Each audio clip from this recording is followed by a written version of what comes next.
And then in 1986, of course, the big year, you guys go 14-2. But before that, the Monday night game against the Dallas Cowboys.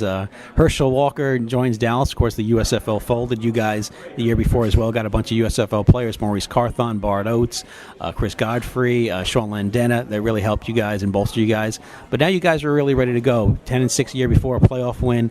And now this time you guys have home field advantage in the playoffs. But first, take us back to that Monday night game against the Cowboys. What do you remember that 31-28 loss? The thing I remember the most was the fact that, Bill had worked the hell out of us in training camp. And he kept talking about the heat in Dallas, kept talking about guys being ready to go right out the box. And that our first 2 months of football were 2 most important months. Because, one, we had to set the tone for what we learned from the year before. And that we were willing to carry that chip on our shoulder. And we weren't going to be a team that was just easily satisfied.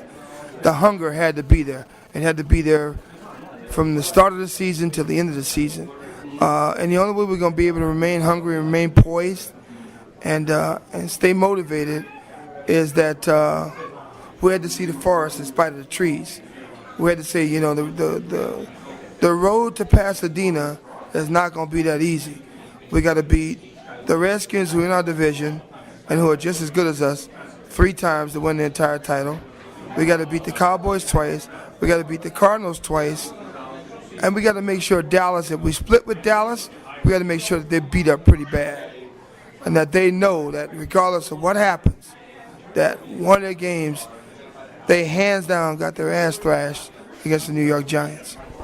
Now you'd go on to win 14 of your next 15 games, but as I recall now, 25 years later, probably 3 landmark games during that season that really turned it around for you guys. The 19-16 win over Denver at Giants Stadium. I remember George Martin gets a tip ball, runs it back for a touchdown. That was one of those games. What do you remember as far as that game against Denver? Well, I think that game against Denver was a pivotal game because, we got a chance to see Elway, a young quarterback with a big arm. And, we made some plays in the game that pretty much blew my mind. I mean, the tip ball that Martin was able to tip the ball, catch it, and run in for a touchdown. The tip ball was a hell of a play that year. The next game that I remember that was a big game for us winning in that season was when we went into RFK for the divisional championship against the Redskins to win the NFC East and the division. And then the conference championship game against the Redskins back in Giants Stadium, which was the game that the fans gave us a ticket tape parade, was also a pivotal game for us because we felt like, in order to win the conference, win the division, win the conference, and then go in the Super Bowl, we had to sweep the Redskins. Well, no team had been swept and beaten 3 times in the same season on the road to the Super Bowl in the history of the league. We were the first team to do it. And the one thing I pride myself on is I was a part of that. And even before you got to the championship game and you beat the 49ers again, there was a game against the Minnesota Vikings, and it was a 4th and 17, Phil Simms completion to Bobby Johnson up in Minnesota, and you guys walk away with a 22-20 win.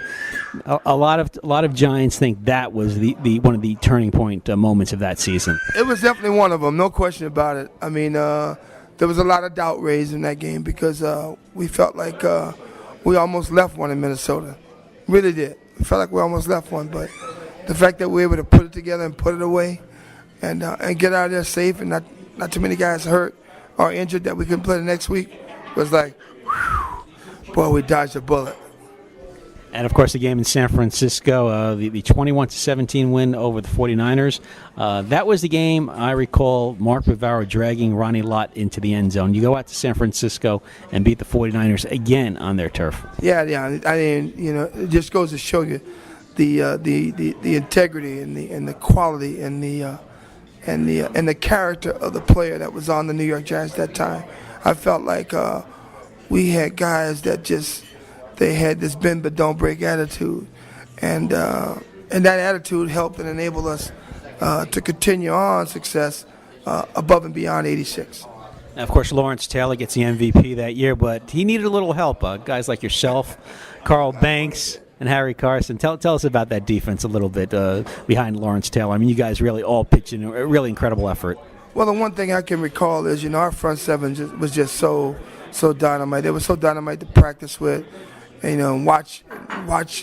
When I would watch film and watch us practice, man, it was like fluidity in motion, and it just seems like, each part was made to be the way it was in our defensive system. And every guy contributed, every guy was there, doing their part, being responsive, and being disciplined, and making the situation work, and making it work well for us. And you guys made it work. Of course, you get the divisional playoff game against the 49ers. The outcome was 49-3, but early on in the game, there was a big play where Jerry Rice fumbled the ball as he was going into the end zone. Do you think that game could have been different if the 49ers would have scored on that play? Yeah, it might have been different. Might have been a lot different. I mean, because it would have pretty much busted our bubble, I think. For them to hit a touchdown like that, seconds into the ball game, I mean, they knew it. That's why they called the play. They want to steal our thunder right away, get the morale of our team down, get the morale of our defense down. That's how teams tried to beat us, is to get us down, but not realizing that there's two halves to every football game. And the one thing I could tell you, that if you pissed us off in the first half, we're going to be a different football team in the second half. And speaking about getting pissed off, there was a big hit on Joe Montana right before the half. Jim Burt laid on Joe, knocked him out of the game. That was LT, intercepted the ball, ran it back for a touchdown. That was really icing on the cake for that game. Oh, without a doubt. I mean, it was icing on the cake, and it was to let other teams in the league know that we're going to play physical football. Whether you come to New York or we come into your place, we're going to play physical football. And you better be prepared to get hit and beat up if you're going to win a game against the Giants, because that's just the way we're going to make it happen. I mean, we're going to make it that it had to be the toughest day of your life to win a ball game against us.